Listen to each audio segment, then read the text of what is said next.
If that friend doesn't have anyone else to talk to, then that could be really hard on them. If you're thinking about leveling up your communication skills, give what we have talked about today a try.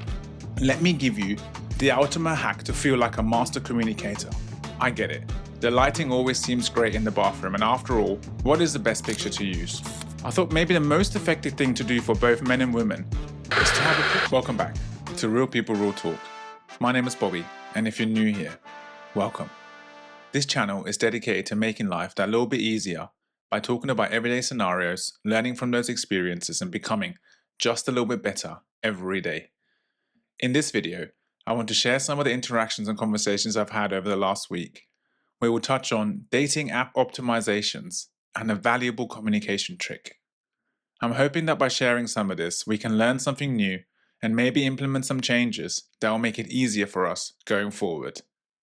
I had two very interesting conversations that I want to tell you about from last week, and I'm keen to share the things I've learned in the hope that it may be useful for you too. Last week, I had a good conversation with one of my friends about online dating. He's looking to get back into actively engaging with the dating apps he has neglected for a while. He was discussing the plans he has to try and be successful in his endeavors. The first thing he's looking at is the profile picture. What is the best picture to use? People seem to like using pictures from when they are on their holiday, a night out, or the famous bathroom mirror picture just before they're about to leave to go out. I get it. The lighting always seems great in the bathroom, and after all, we probably have just taken some time to get ready and look good for what the rest of the day may bring. One of my other friends had told me just a week prior that he changed his profile picture to one where he was at an event that he needed to wear a tux for. The picture with the tuxedo, in his opinion, was performing much better than the one he had before. I found this really interesting. Wearing a tuxedo can potentially signal resources, but in a more subtle way than posing next to a Lambo. If we are posing next to a Lambo, we probably open up a mental debate in the person looking about whether or not we own it. Also, it's probably a little bit much and shouts show off at that stage of potentially building a relationship. A tux, however, may say, I go to nice places sometimes and enjoy wearing an event-appropriate outfit. Plus, everyone looks better when they are wearing some nice smart clothes in my opinion. It made me think more about signaling through images, especially if there isn't really a caption that goes with that picture. I thought maybe the most effective thing to do for both men and women is to have a picture taken naturally, maybe even without a knowledge of us laughing. To me, not only does it make us more approachable, it also signals that we have a good sense of humor. If we see someone laughing, we probably subconsciously think, yeah, that person will probably laugh at my jokes and also have some good jokes too. Plus, those natural shots without a pose always feel like more is happening in that scene rather than a picture that was pretty much dedicated to just look as best as we can. For the other pictures that are being uploaded, consideration should be given to showcasing ourselves where we are genuinely doing things that we enjoy. This is a great way to show our interest. We should also be making sure to have at least one picture that shows our body type. Most matches will want to know this info. Overall, I think we should be purposeful about the pictures we upload. Put some time and effort into it and really think about what the picture says. If that's the picture out the way, then the next thing he's thinking about is the bio. He said that he always kept it pretty vague, mainly to allow for the potential conversation later to unravel more information about him. He has changed his mind this time round and would like to include more about him that actually showcases his personality. I think I would agree with that. It makes sense to add as much information as possible if the way it's supposed to work is that potential matches review this information prior to moving on to the next step. We probably also don't want to waste ours or someone else's time if there isn't going to be a connection from the get-go. It would make sense to me to get the information in that our people would like to know and the information that we would like people to know without overdoing it. I'd imagine there will be a character limit, and I'm sure not many people would want to read a huge amount of text. Here, as mentioned earlier, it is important to take the opportunity to show your interest through your pictures. A picture of you DJing having a great time speaks volumes. It would also mean that you now wouldn't need to put that interest in your bio. I thought one of the big things to consider is to make sure the grammar, punctuation, and spelling is correct when we do write.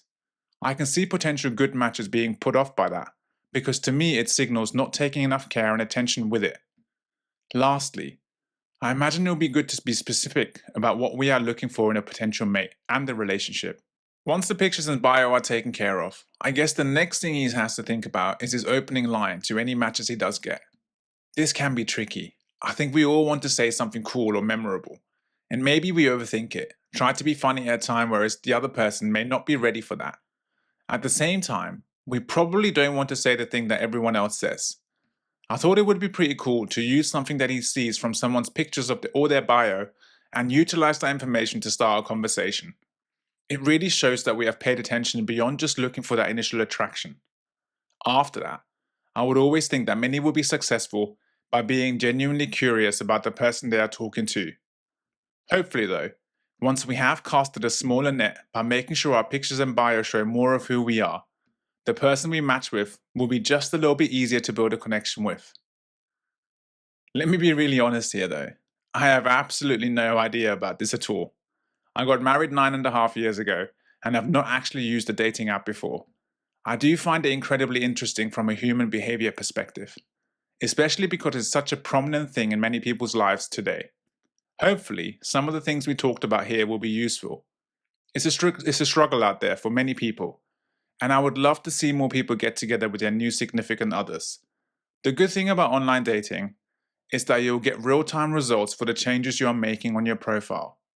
Make a few of these changes and see if you get more matches.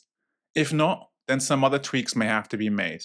Whatever you do, you'll know pretty quickly whether it works or not. As always, the comment section is open for you if you do want to share some of your lessons or successes. I'm sure it will help others watching this video too. Last week, one of my friends also told me about a scenario that happened while she was talking to her cousin. Her cousin called her and said, "I need to talk to you about something and it's important." My friend immediately joked, "Oh, is this when you asked me for money?" At that point, her cousin had another phone call and said that she would call her back in a little while. Suddenly, my friend was pretty upset with herself. She knew that her cousin wanted to speak to her about something important, and due to making a silly joke, thought her cousin decided to postpone the talk. It turned out it was just coincidence, and regardless of the joke, her cousin was still going to go ahead with speaking to her. But this situation really made me think about initial responses in a conversation. In that particular scenario, being told that someone wants to talk to us and that it's important could mean many different things. It's hard not to feel a little bit apprehensive of what comes next.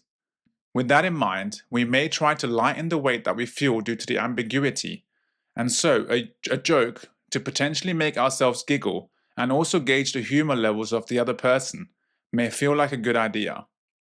Unfortunately, what this does potentially do is show a lack of seriousness for the conversation, or even a lack of interest. There is no wonder my friend felt a little bit bad about saying what she said, because upon reflection, she knew it wasn't the right time.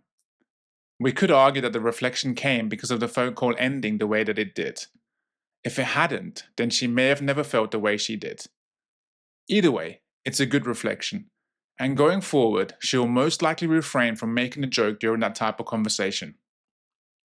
Initial responses like that can come at any time, and in any conversation. It could be a co-worker trying to tell you about a meeting they had, a friend talking about their partner, or even when our children are telling us about their day at school.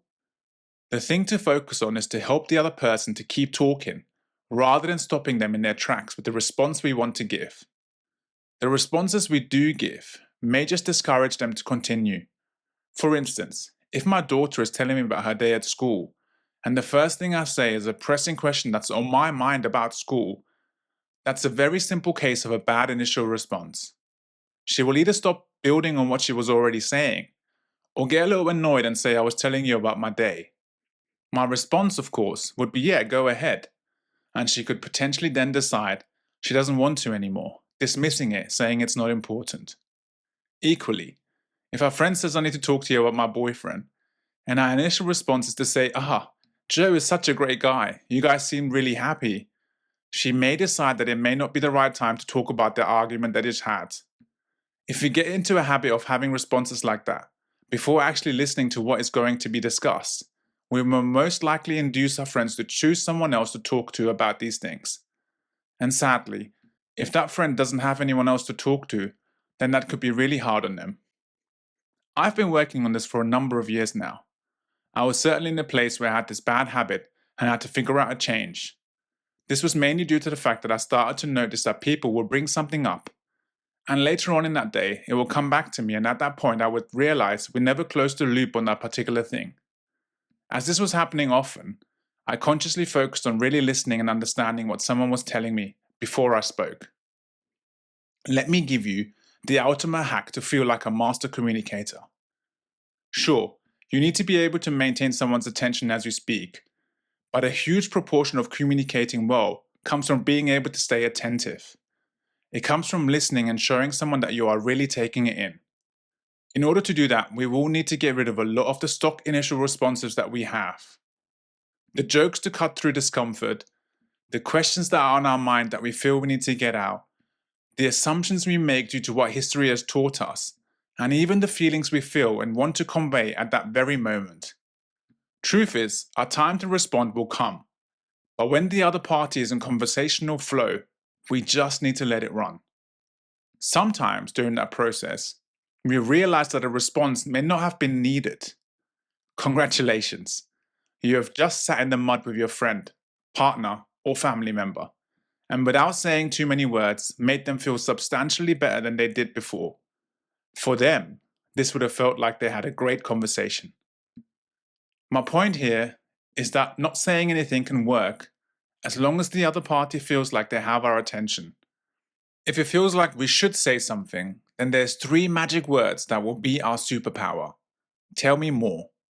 I believe that a lot of the time we say our initial responses for us rather than the conversation. Maybe because we deem it necessary to say something to signal we are listening.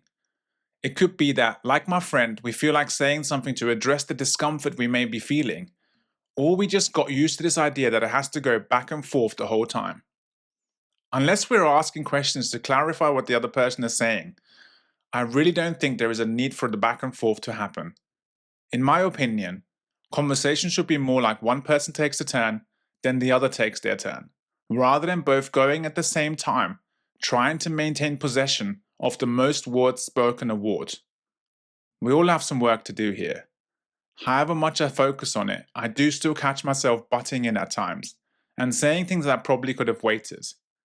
Nowadays, I do see and hear a lot of listening to respond or solve, rather than listening to understand. If you're thinking about leveling up your communication skills, give what we have talked about today a try. I'm certain it will feel like you communicated much better, and you will most likely get a lot more from the conversation. Thank you for your company. I hope you found some of the information covered today useful. If you have any suggestions for what we should think or talk about for a future video, please leave me a comment or send me an email.